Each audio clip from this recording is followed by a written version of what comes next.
네, 여러분 안녕하세요. 송유입니다. 혹시 아동권리보장원이라고 들어보셨나요?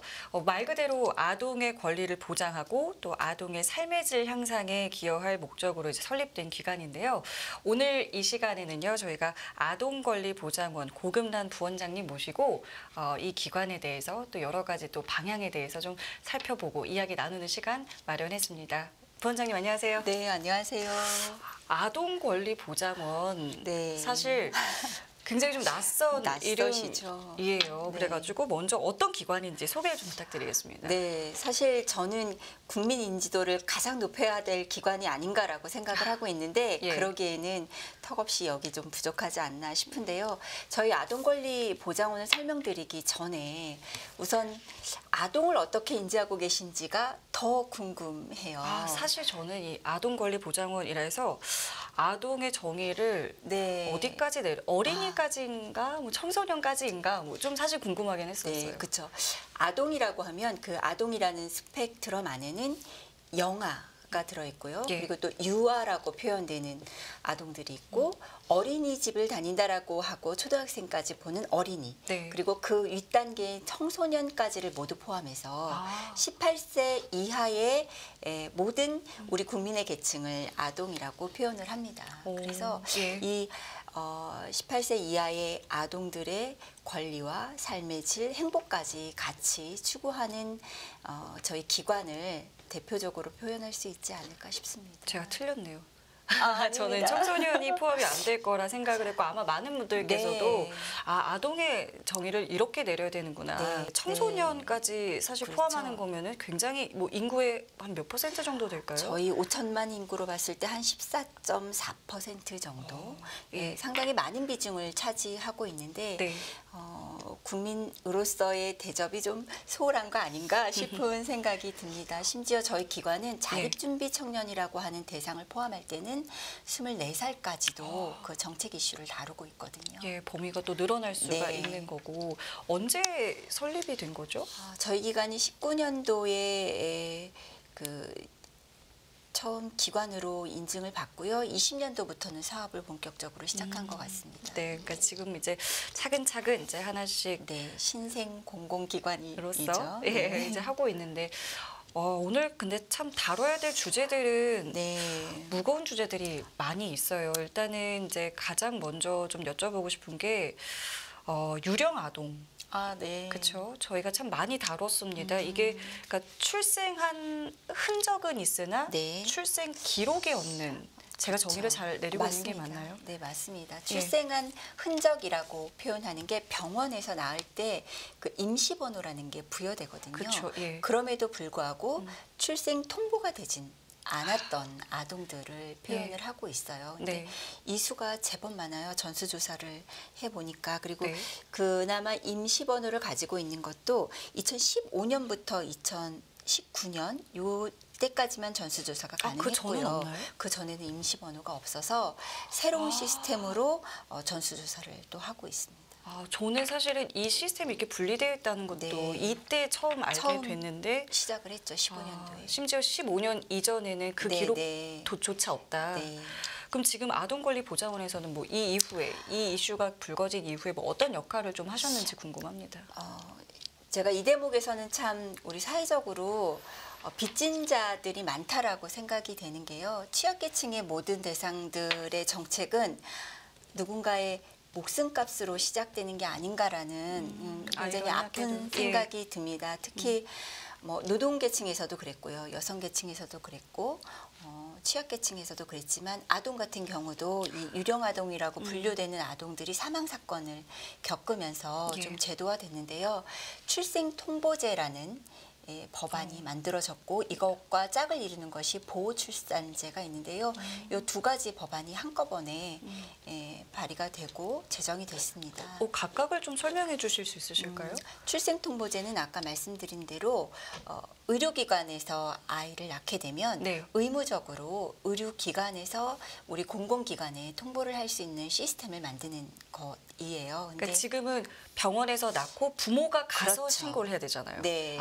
그런데 이제 부모가 가서 신고를 못하게 될 때는 뭐 벌금도 있고 다양한 제도들이 있지만 네. 그 제도를 비껴가는 사람들이 있었기 때문에 유령 아동이라고 표현하는 아동들이 생겼던 거거든요. 이제는 부모가 하지 않고 않으면 의료기관에서 하지 않으면 의료기관에서 네, 하도록 되어 있죠. 예, 그게 출생 통보제. 통보제. 그런데 여기에 이제 단서 조항이 잘 들어보면 병원에서 아동을 출산하면 그럼 집이나 그렇죠. 출산을 병원에서 하지 못하는 경우들도 생기게 되는데요. 그렇죠, 그렇죠. 대부분이 익명을 간절히 필요로 하지만 네. 생명은 좀 지키고 싶은 네. 위기에 처한 임산부들이 선택을 하게 될 것 같아서요. 이분들을 보호하는 취지로 보호 출산제라는 것이 같이 법안 발의가 되었고 통과가 되었습니다. 그래서 이게 짝을 이룬다라고 내년도에 말씀하셨군요. 시작이 됩니다. 어떤 모습들을 좀 기대해 볼 수 있을까요? 사실 임시번호를 부여받고 출생 통보가 된다는 건 통보의 의미라기보다 향후 이 아이들이 자라면서 받을 권리들, 의무들을 네. 동시에 부여받는 거거든요. 그렇죠. 그런데 출생 통보제의 사각지대에 놓이게 되면 권리도 가질 수 없는 상태가 되고 심지어 유기가 되거나 부모로부터 사망에 이르거나 네. 이런 사건들이 좀 많이 발생할 것 같아서요. 그걸 좀 보완하고자 하는 법안이라고 보면 되고 네. 걱정하는 분들도 많으세요. 아동 유기를 더 조장하는 것이 아니냐. 그런데 네. 그렇게 접근할 것이 아니라 가장 먼저 이 출생 통보제에서 해야 될 건 위기에 처한 임산부들을 지원하는 것입니다. 그래서 이분들이 생명을 끝까지 포기하지 않을 수 있도록 네. 그리고 원가정에서 기를 수 있도록 어떠한 처우가 있을 것인지 네. 어떠한 지원이 있을 것인지를 적극적으로 도움을 요청을 드릴 거고요. 그리고 그 도움이 현실화되도록 저희 보좌원에서도 좀 도와야 하지 않을까 싶습니다. 사각지대가 이제 최소화 네. 될 수 있도록. 네. 근데 참 다행이라고 생각이 드는 게 이게 어떤 사회 문제가 네. 불거지고 후속 조치로 법안 마련이 굉장히 지연되는 경우가 많은데 네. 이번 경우는 굉장히 좀 신속하게 네, 신속하죠. 됐다라는 측면에서 아동권리보장원의 역할을 네. 볼 수 있었던 것 같아요. 네, 감사합니다. 저희가 그런 일을 하기 위해서 만들어진 기관이니까 사실 아동이라고는 하지만 아동은 미래를 살아가는 그럼요. 현재의 아주 훌륭한 재원이지 않습니까? 그쵸. 그래서 네. 그 부분에 좀 더 신경을 쓰려고 하고 있습니다. 그리고 이것도 여쭤볼게요. 네. 이제 입양 아동에 대해서도 좀 형태가 바뀐다라고 네. 하는데 이 입양이라는 게 이제 국내 입양도 있을 것이고 네. 국외 입양도 있을 그렇죠. 것이고요. 네. 뭐 어떤 부분에서 좀 바뀌는 게 있을까요? 이 법안도 좀 짝을 이루는 법안이에요. 네. 국내의 법도 특별법으로 제정이 됐고요. 네. 국제법도 전면 개정이 됐는데요. 네. 이 두 법은 나라에서 보호받아야 할 아동들을 공적인 책임을 지겠다라는 가장 확실한 법안이 아닐까 싶습니다. 사실 우리나라의 입양 역사는 전쟁 이후부터 시작이 됐거든요. 네. 그때는 분명히 공적인 책임이 있었음에도 불구하고 여러 기관에서 그 의무를 나눠줬던 사례들이 많아요. 네. 그러다 보니까 지금 그것들이 사회 문제로 대두되기도 하고요. 이제는 그렇게 될 것이 아니라 네. 입양도 국내에서 우리 저출산 국가에 맞게 원가정 회복도 돕고 그리고 그 아이들이 가정으로 돌아갈 수 있도록 가정에서 양육될 수 있도록 지원하는 법. 네. 그리고 그 헤이그 협약이 맺어져 있거든요. 네. 그걸 비준하는 조건까지 갖춘 법이라고 보면 될 것 같습니다. 그럼 국내 입양 뭐 절차 같은 것들도 좀 바뀌는 건가요? 절차가 좀 다르죠. 나라에서 개입하는 것, 공적으로 개입하는 기관들이 좀 있고요. 이 아동이 불법적인 루트를 통해서 입양되지 않도록 좀 더 까다로워진다는 까다로워집니다. 이제 부모 심사도 좀 있어야 하고요. 네. 대신에 심사라는 과정을 거치니까 좀 기다리는 시간도 있을 거지만 예. 우리가 아이를 출산하는 과정에서 아이를 기다리는 마음과 좀 같지 않을까라는 생각도 좀 들어요. 해외 입양도 그러면 조금 더 까다로워지고. 그러니까 예? 해외 입양은 될 수 있으면 네. 국내에서 우리 아동을 키울 수 있도록 하는 것이 가장 큰 목적이 될 거고요. 그렇죠. 오히려 해외에 우리나라 아이들을 보내는 것보다 네. 앞으로는 우리나라에 해외 아동들이 들어올 수 있는 가능성이 훨씬 더 많아지고 있거든요. 그렇군요. 네, 이제 더 이상 우리가 그 G7 국가에 진입해 있는 나라이기 때문에 아이가 해외로 가는 건 네. 지양해야 하지 않을까 싶습니다. 그렇다면 이제 우리나라에 들어와서 살 아동들에 대해서 어떠한 처우나 어떤 제도를 마련할 것인지 아, 이것도 함께 고민하는 법안이 되겠습니다. 그 부분은 전 생각을 못 네. 했는데 실제로 수치적으로 좀 증가하고 있나요? 증가하고 있습니다. 아주 단편적인 예로 그 노동 이주를 통해서 왔다가 여기에서 결혼을 하기도 그럴 하고요. 수 있겠군요. 예, 예. 그리고 전혼 자녀들도 있을 수 있는 상황이고요. 그래서 아주 다양한 사례들이 속속 나오고 있어요. 그러면은 워낙 다양한 사람들이 있을 거고 네. 다양한 특징들이 좀 있겠지만 좀 지금의 추세로 봤을 때 어떤 부분을 조금 더 이제 보완하고 조금 더 생각을 해야 된다고 생각을 하세요? 이제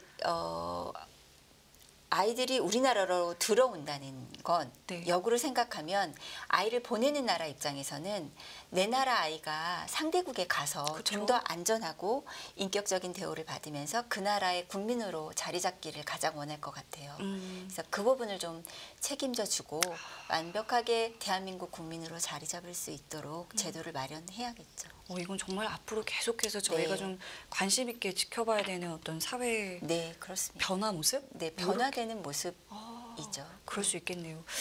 그럼 지금 부원장님께서 이제 입양의 어떤 여러 형태나 모습들도 네. 필요성도 말씀을 해주셨는데, 그럼 아동권리보장원에서는 이 입양과 관련해서 또 어떤 부분들을 좀 구체적으로 하고 있는지도 궁금한데요. 저희가 25년도부터는 사무국을 저희 아동권리보장원에 두게 되어 있어요. 어떤 그러면 사무국이요? 입양에 관련된 그렇군요. 입양 헤이그 협약에 관련되어 있는 모든 그 사무를 볼 수 있는 국가기관으로 저희 아동권리보장원이 업무를 수행할 것이거든요. 예. 네, 그래서 공식적인 그 서류가 오고 가는 것, 그다음에 조정위원회를 저희가 또 운영을 해야 하고요. 그리고 지금은 한참 눈에 드러나지 않지만 하위 법령 마련하는데 그렇죠. 어려움을 좀 겪고 있습니다. 그래서 하위 법령도 마련을 해야 하고 복지부하고 긴밀한 소통을 통해서 인력 배정도 좀 받아야 하고요. 네. 이런 것들 그리고 흩어져 있는 입양 기록물들이 좀 많습니다. 과거부터 있었던 그럴 수 있겠네요. 이런 입양 기록물이 개인의 신상이 가장 많이 담겨 있는 것이기 때문에 기록 보존을 해야 하는 의무가 있는데요. 이 기록을 또 보존하기 위해서는 저희 기록관 설립도 좀 필요합니다. 그래서 기록관 설립도 또 진행을 해야 되고 법적으로는 네. 25년도에 모든 기록물을 이관받아서 아동권리보장원에서 다 가지고 있어야 되는데요. 현실적으로는 그게 좀 어렵습니다. 그래서 전수조사를 시작을 하고요. 이 기록물 전수조사를 통해서 좀 더 정확한 정보를 이미 입양이 된 아동, 그 당시 아동이었지만 이제 성인이죠. 네. 입양인들에게 정보를 제공하는 역할까지 해야 하는 상황입니다. 많은 일을 하셔야 되는. 저희 기관을 모르는 것에 비해서는 해야 할 일들이 좀 크고 무겁고 많습니다. 그런데 중요하고요. 과거와 현재와 네. 미래를 아울러서 지금 네, 모든 네. 걸 총괄하는 네. 커다란 또 임무를. 네. 저희가 지방자치에서 하고 있는 네. 아동 정책들을 5개년 계획도 지금 수립을 하고 있고요. 또 지방자치 평가도 해야 하는 상황이에요. 수립과 평가까지 다 하고 네. 계시는군요. 네. 앞으로 이제 25년에는 또 이제 사무국까지 만든다 네. 하시니 더 바쁜 네, 맞습니다. 일정들을 소화하셔야 될 거고, 사실 그 아동이라고 이제 저희가 굉장히 폭넓게 정의를 말했지만 갓 태어난 영유아도 네. 어떤 이제 권리라는 게 있고, 그렇죠? 보장받아야 그쵸. 될 것들이 네. 이제 이것을 이제 유엔에서는 아동 관련 협약을 이제 제정을 해서 맞습니다. 진행을 하고 있고, 네. 우리나라도 비준을 준비하고 있다. 네, 아직 비준은 안 사실 되어 저는 있는 이 포인트에서 상태인데 좀 놀란 게 아직 그러면 비준이 안 돼 있었던 것인가? 이제 법안 마련이 안 되어 있기 때문에 비준을 네. 할 수 없었거든요. 그런데 이제 23년도에 그 국제 입양법이 네. 제정이 되면서 네. 비준을 할 수 있는 조건을 갖췄습니다. 근데 이제 바람인데요. 저희 네. 아동권리보장원에서는 네. 비준할 때 네. 저희 대통령님께서 아. 비준을 같이 해주시면 더 많은 이제 공적인 홍보도 체계, 되고요. 그렇죠. 공적인 체계에 완벽하게 우리 아동들이 들어가 있구나라는 강한 메시지가 되지 않을까 이런 기대도 좀 있습니다. 그렇죠. 그리고 아까 말씀하신 것처럼 이제 많은 분들이 또 폭넓게 공감을 하고 네. 함께 해야 하는 네. 이제 정책 가운데 하나이기 때문에 바람이 네, 이루어지기를. 아주 큽니다. 이 비준은 그러면 뭐 언제를 이제 기점으로 생각을 하고 있는 거예요? 25년도까지는 비준을 목표로 하고 있습니다. 25년. 예. 굉장히 많은 일들을 이제 25년까지 또. 네, 24년, 25년이 네.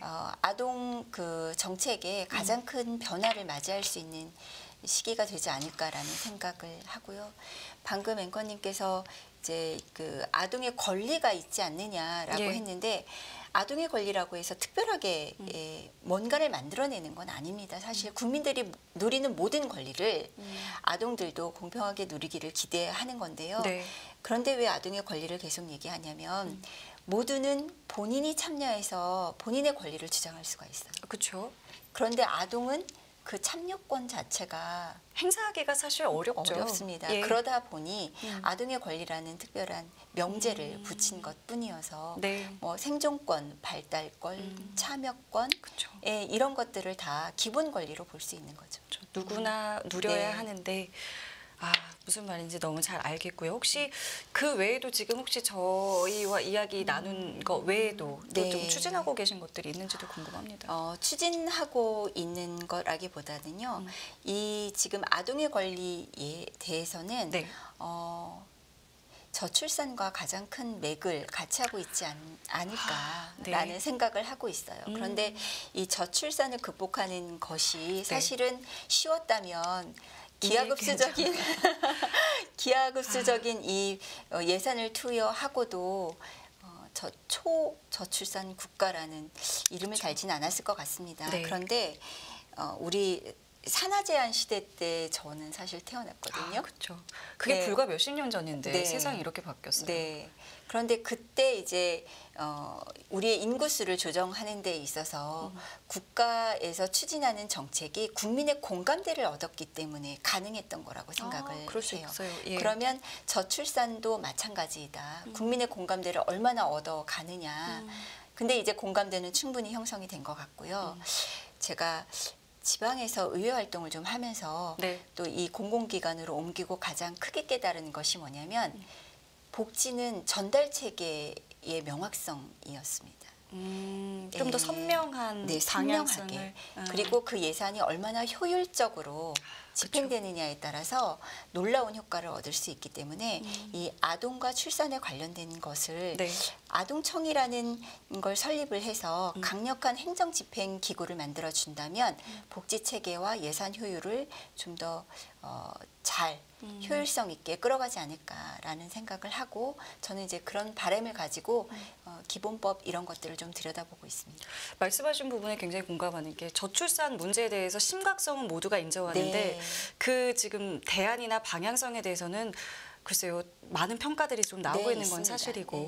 그럼 부원장님께서는 아까 말씀하셨지만 이제 오랜 시간 또 시정 활동 하시면서의 그 경험을 네. 지금 이제 이 아동 권리 보장원에 녹이면 네. 참 좋겠다라는 생각을 하게 되는데 네, 네. 개인적으로는 또 어떤 이제 바람, 꿈 있으신지도 궁금합니다.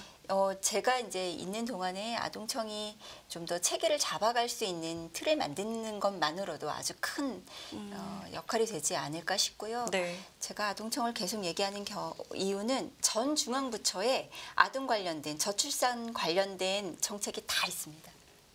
모든 부처에 모든 나눠져 부처에 있나요? 다 있습니다. 그러니까 오히려 이거를 예산도 지금 다 있습니다. 근데 조금 이게 뿔뿔이 흩어져 있는 네. 것들을 지금 아동청으로 좀 네. 하나로 좀 모으는 게 더 좀 효율적이다. 효율적이다. 그게 이제 행정을 누가 틀어지고 일을 하느냐.